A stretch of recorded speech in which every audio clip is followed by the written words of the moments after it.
Hi folks, today I'm going to talk about this phrase which I really like and which helps me in decision making. The phrase that makes a lot of sense.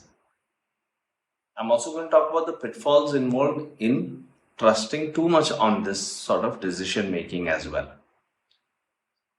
So let me start with a typical financial journey that anybody goes through.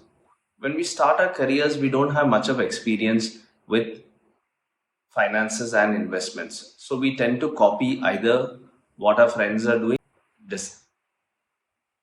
or we go with what our parents tell us to invest in. So typically, we end up investing in an insurance linked investment product, which gives us tax benefit, little bit of insurance, and also the investment benefits. Or we could look at what our friends are doing, which can range anywhere from equity linked saving schemes, which are mutual funds, to short term investments like NSC, or even long term investments like PPF or NPS. But as a few years go by, we might get irritated that, what are we investing in? Why are we investing in these instruments? We also have some experiences with money, either good or bad, where we didn't have the money to do something, or thanks to the money which we had saved or invested, we could actually go ahead and fulfill our emergency at that time. This is when we really start exploring what else is out there and what can be suitable for us. So we start talking to people, we start researching. And when we go through a financial product in detail, or if somebody explains it to us, then things start clicking. For example, the requirement of an emergency corpus. Probably somebody who went through the pandemic and did not have money in the short term to counter with either a job loss or a pay cut could easily understand this now. And they would definitely give weightage to building an emergency corpus into safe and liquid instruments, irrespective of the fact that the return from this is comparatively lower to something which is more risky. Similarly, a life insurance linked investment product, it locks us in for a couple of years. It usually is not liquid, and if you demand liquidity out of it, then you have to let go of it at a surrender value which is often lower than what you invest in.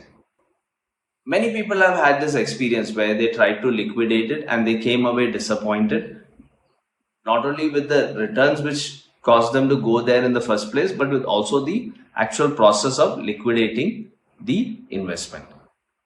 So, when you're explained a financial product, if things click into place, if things make sense to you based on your past experiences, then it is a good thing. And that's when you tell yourself, hey, that makes a lot of sense to me. But remember that a good salesperson can also use this tactic. Of course, the job of every salesperson is to convince the prospect that the solution or the product or the service that they are offering is what they require in their lives or their jobs to resolve many of their issues. So, when a salesperson talks to you about a financial product or any other product, they may play up the features which they feel will appeal to you the most.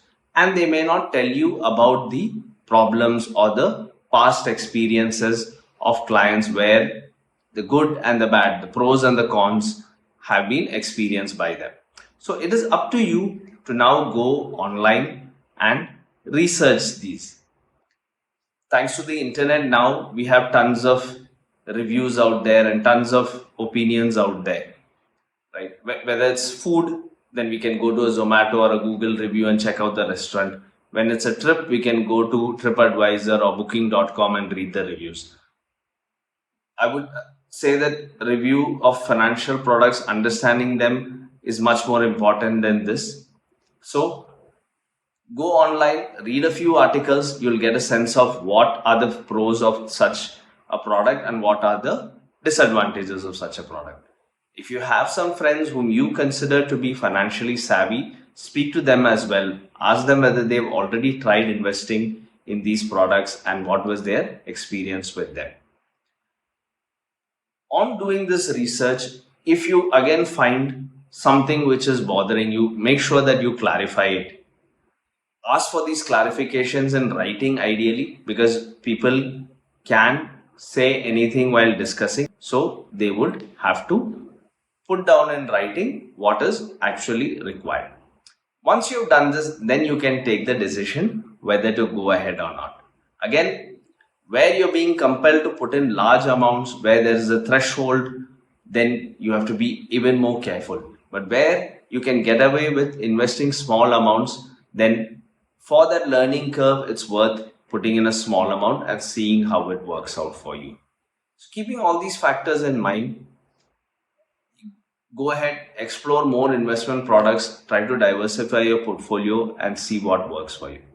I hope this video made a lot of sense.